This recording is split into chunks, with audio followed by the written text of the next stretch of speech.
Assalamualaikum warahmatullahi wabarakatuh. Saya Lailatul Zulfa, NIM 43040200072, kelas 2C, Fakultas Dakwah IAIN Salatiga. Saya akan menjelaskan tentang penciptaan, pertumbuhan, dan perkembangan manusia. Menurut Hamka, dalam tafsir Al-Ahzar, mengingat bahwa tafsir Al-Ahzar bila dilihat dari metodologis termasuk dalam kelompok tafsir tahli ijmali, maka dalam menafsirkan surat Al-Hajj ayat 5, Hamka menafsirkan dengan cara menjelaskan secara global dan beberapa fase penciptaan manusia tersebut antara lain, yaitu yang pertama ada fase turab. Menurut Hamka, fase turab ini hanya berkenan dengan manusia, yaitu Adam, tetapi kita semua diciptakan dari tanah. Untuk yang selanjutnya ada fase nuftah. Sebagaimana telah dijelaskan sebelumnya bahwa nuftah asalnya dari beberapa makanan yang kita makan sehari-hari. Yang selanjutnya ada fase alaqah. Fase ini merupakan kelanjutan dari fase nuftah. Hamka mengartikan term alaqah ini dengan segumpal darah. Yang selanjutnya ada fase mudghah. Proses terjadinya alaqah menjadi mudghah menurut Hamka juga setelah melalui 40 hari lamanya. Adapun fase tifl. Fase tifl ini adalah bayi, merupakan fase setelah mudghah. Proses terjadinya mudghah hingga menjadi tifl melalui proses yang cukup lama, sebagaimana telah dijelaskan sebelumnya bahwa pada fase mudghah Tuhan telah menentukan beberapa hal, baik menyangkut jenis kelamin, rezeki, bentuk, rupa, dan lain sebagainya. Dijelaskan dalam surat An-Nahl ayat 78 yang artinya dan Allah lah yang mengeluarkan kamu dari perut ibu, kamu tidak mengetahui apa-apa. Yang selanjutnya ada fase dewasa asuda. Fase ini merupakan kelanjutan dari fase sebelumnya, yaitu tifl atau bayi. Proses untuk menjadi seorang dewasa juga melalui proses yang berangsur-angsur. Yang selanjutnya ada fase bikun. Fase ini merupakan fase yang paling akhir yang harus dilalui oleh manusia, yang oleh Allah dipanjangkan umurnya. Sebab bagaimana mereka yang umurnya dipendekkan oleh Allah, sudah barang tentu fase ini tidak sempat dijalaninya. Bahkan ada yang tidak sampai pada fase madhah seandainya seorang ibu mengalami keguguran. Artinya secara normal semua fase ini akan dijalani manusia. Yang kedua ada penciptaan manusia menurut Al-Marghi dalam tafsir Al-Marghi. Sama seperti tafsir Al-Ahzar, tafsir Al-Marghi juga termasuk dalam kelompok tafsir tahlil ijmali, sehingga penafsirannya pun cenderung parsial dan tidak berusaha menjalankan ayat yang dikaji dengan ayat-ayat lain yang senada. Dalam menafsirkan surat Al-Hajj ayat 5, Mustafa Al-Marghi mengklarifikasikan penciptaan manusia menjadi 7 fase diantara lainnya, yaitu yang pertama ada fase turab. Berdasarkan redaksi surat Al-Hajj ayat 5, bahkan Allah menciptakan manusia semula dari tanah turab, yang bunyinya fa inna khalaqakum min turab. Beliau menafsirkan lafaz tersebut dengan mengatakan Allah menciptakan manusia dari mani yang lahir dari makanan. Sedangkan makanan itu berasal dari tumbuh-tumbuhan, dan tumbuh-tumbuhan itu semula asalnya dari buah atau tanah dan air. Pernyataan Al-Marghi dapat dijelaskan bahwa semula manusia itu berasal dari tanah, turab, atau dengan kata lain bahwa mani nuftah dibentuk dari beberapa unsur yang dulunya berupa makanan dan tumbuh-tumbuhan. Sementara tumbuh-tumbuhan sendiri hidup dari tanah dan air. Adapun fase nuftah. Fase nuftah atau mani merupakan fase kedua dalam proses penciptaan manusia. Nuftah sendiri memiliki makna dasar air yang tawar, yaitu al-ma'la madzab. Namun dalam hal ini yang dimaksud dengan nuftah adalah ma'al rajuli, air laki-laki, mani.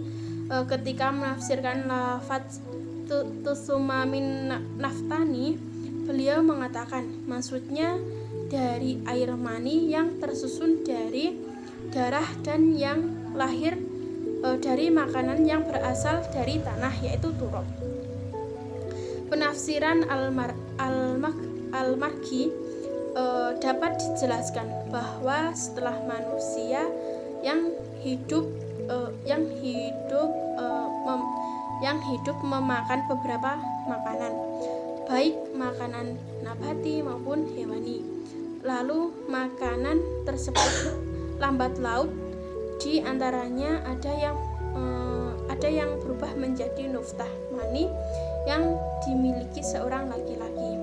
Adapun fase alaqah, fase ketika penciptaan manusia, menurut Al-Marghi dalam ayat tersebut adalah fase alaqah.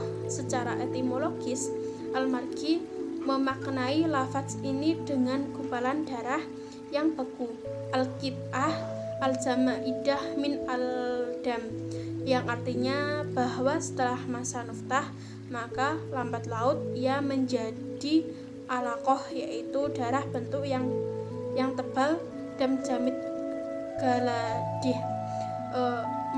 Menurutnya lebih lanjut bahwa pada fase ini sudah mulai dapat dibedakan antara air dengan darah.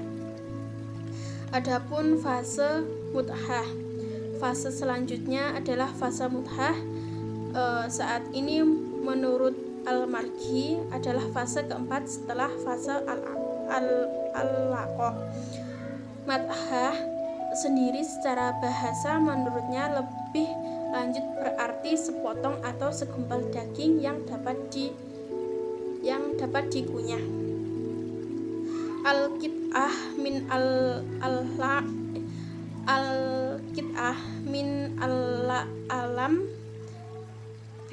dari mayam dahu sebagaimana teks ayat dalam surat tersebut.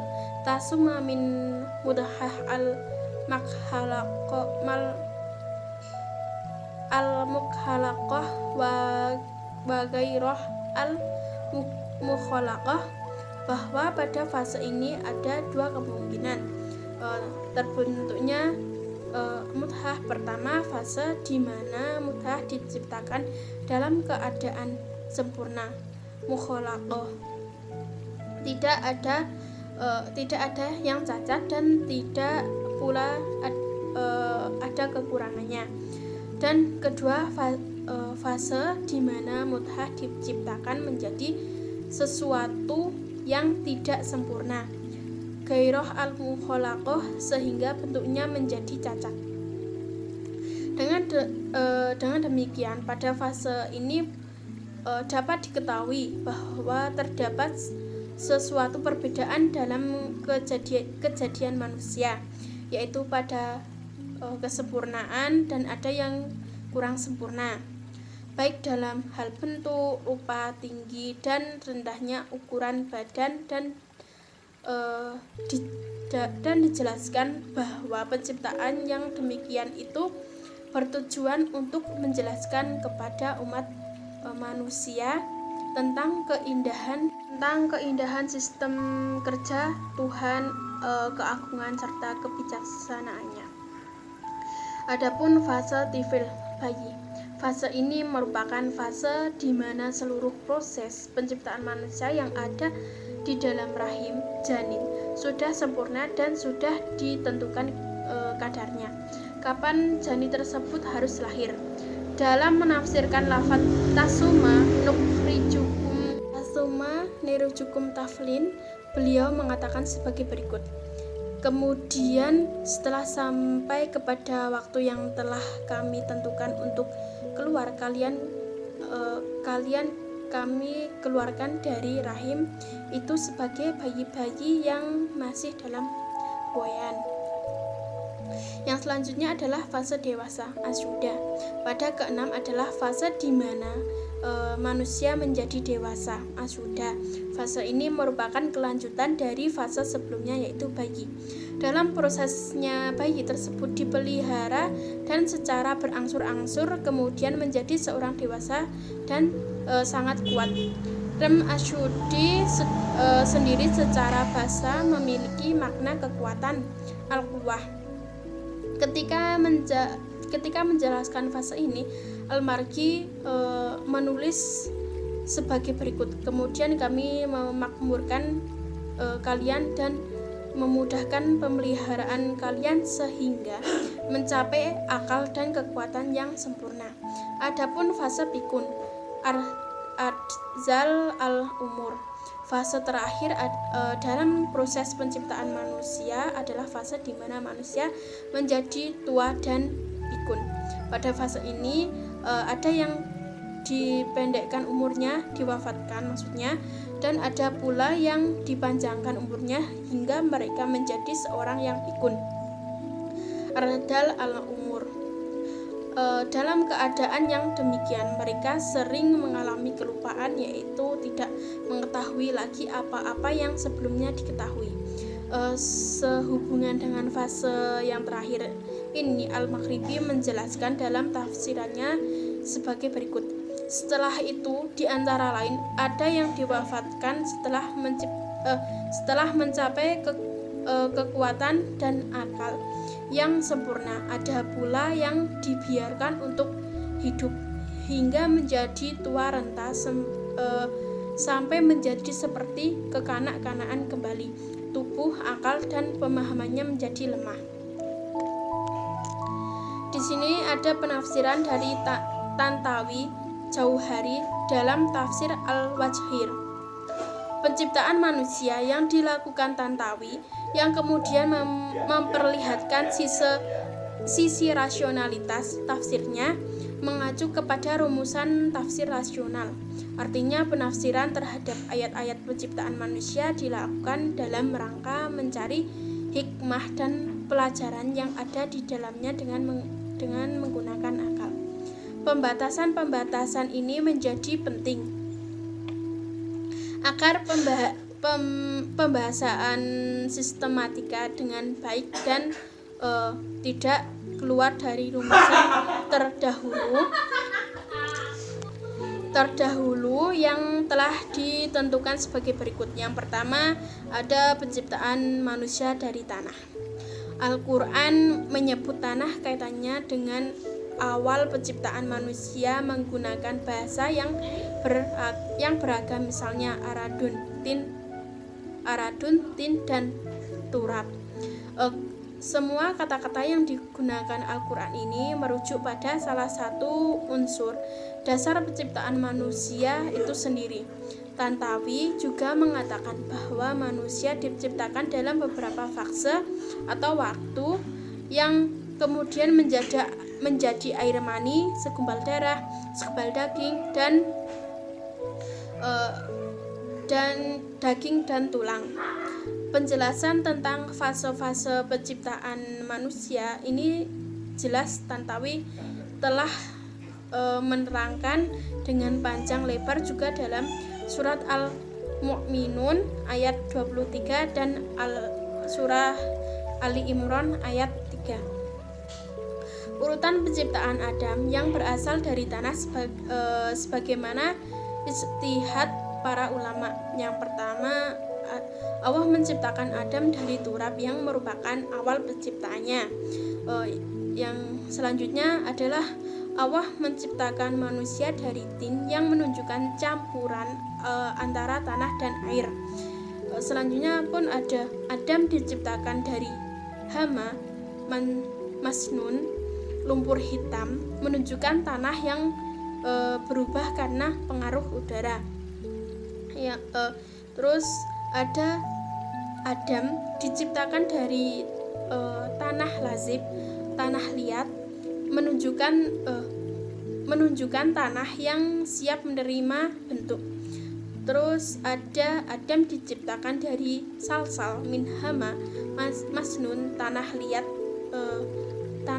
kering yang berasal dari lumpur hitam, menunjukkan pada kekeringannya. Adapun Adam diciptakan dari salsal ka al-fakhar, tanah kering seperti tembikar, menunjukkan ia telah melewati fase pembakaran seperti tanah tembikar. Adapun yang terakhir, setelah melewati fase-fase ini, kemudian Allah meniupkan ruh dan menjadi sempurna. Untuk yang kedua, pencipta manusia dalam rahim. Setelah pembahasan mengenai penciptaan manusia awal, Adam maksudnya, dari unsur tanah, maka pembahasan akan dilanjutkan dalam pemrosesan penciptaan keturunan Adam atau manusia pada umumnya. Proses ini digambarkan oleh Al-Quran dengan menyebut banyak ayat yang membicarakan masalah tersebut. Yang pertama ada fase nuftah mani. Fase ini menggambarkan proses manusia yang diciptakan dari air mani. Air mani tersebut dihasilkan dari laki-laki dan perempuan. Dalam prosesnya, laki-laki menghasilkan sperma, sedangkan perempuan dikenal dengan ovum. Mengenai fase nuftah, Tantawi memberikan penjelasan terkait dengan unsur-unsur penciptaan manusia itu sendiri, yakni dalam surah Al-Insan ayat 2. Yang selanjutnya pun ada fase alaqah, yaitu segumpal darah. Alaqah pada dasarnya dalam kamus-kamus bahasa diartikan sebagai segumpal darah yang membeku, sesuatu yang menyerupai cacing hidup, menyerupai cacing hidup di air dan seseorang meminum air tersebut. Cacing yang dimaksud menyangkut di bagian tenggorokan dan sesuatu yang menempel atau yang menggantung. Adapun fase mudhah, segumpal daging. Fase selanjutnya setelah segumpal darah ada mulanya janin dan rahim perempuan itu berbentuk sepotong daging. Fase ini mulai terlihat kira-kira pada minggu ketiga dari umur janin yang ada dalam rahim perempuan. Pada minggu-minggu tersebut terlihat nampak anggota tubuh manusia terpenting. Karena itu dikatakan bahwa pada minggu ini merupakan awal pembentukan anggota tubuh manusia. Fase ini ditandai dengan mulainya perkembangan janin pada tahap selanjutnya. Daging semulanya pada tahap sebelumnya kini berubah menjadi tulang. Hal ini disampaikan oleh ayat 14 dalam surat Al-Mu'minun yang artinya, kemudian air mani itu kami jadikan segumpal darah. Lalu segumpal darah itu kami jadikan segumpal daging, dan segumpal daging itu kami jadikan tulang belulang. Lalu tulang belulang itu kami bungkus dengan daging. Kemudian kami jadikan dia makhluk yang berbentuk lain. Maka Maha Suci Allah lah pencipta yang paling baik. Yang terakhir pun ada fase makhluk berbentuk lain. Fase ini merupakan rentan dari fase-fase yang dilewati proses penciptaan manusia sebelumnya. Fase sebelumnya adalah fase penyempurnaan pada janin, di mana janin-janin telah terlihat seimbang. Kesimpulannya, berkait dengan konsep penciptaan manusia ini, khususnya dalam surat Al-Hajj ayat 5, baik penafsiran yang dilakukan oleh Hamka maupun Al-Marghi dan juga Tantawi, nampak adanya kesamaan pemahaman ketika memaknai kata-kata kunci yang terhadap dalam ayat tersebut, seperti nuftah, alaqah, mutah, dan sebagainya. Tidak ada perbedaan pemaknaan. Term nuftah diartikan sebagai air mani, alaqah sebagai gumpal darah, dan mutah sebagai segumpal daging. Pemakanan yang demikian juga dilakukan oleh para penafsir lainnya. Bisa jadi pemakan ini lebih dititik beratkan pada makna kamus dan bukan pada hasil intizar secara ilmiah saintifik. Terus terhadap ayat-ayat penciptaan manusia menunjukkan upaya yang mengarahkan kepada tafsir rasional dan progresif. Rasionalitas penafsiran ilmiah Tantawi pada ayat-ayat penciptaan manusia terlihat dari penafsirannya yang mencerminkan upaya untuk meneguhkan semangat keagamaan yang rasional, progresif, dan integratif. Adapun kata-kata mutiara dari saya, manusia diciptakan oleh Allah bukan tanpa tujuan, yaitu makna apakah kamu mengira bahwa kami menciptakan kamu main-main tanpa ada maksud, dan bahwa kamu tidak akan dikembalikan kepada kami. Al-Mu'min ayat 115. Dan ada juga nilai seseorang terletak pada dua anggota kecil pada tubuhnya, yaitu hati dan lidah. Sekian dari saya. Wassalamualaikum warahmatullahi wabarakatuh.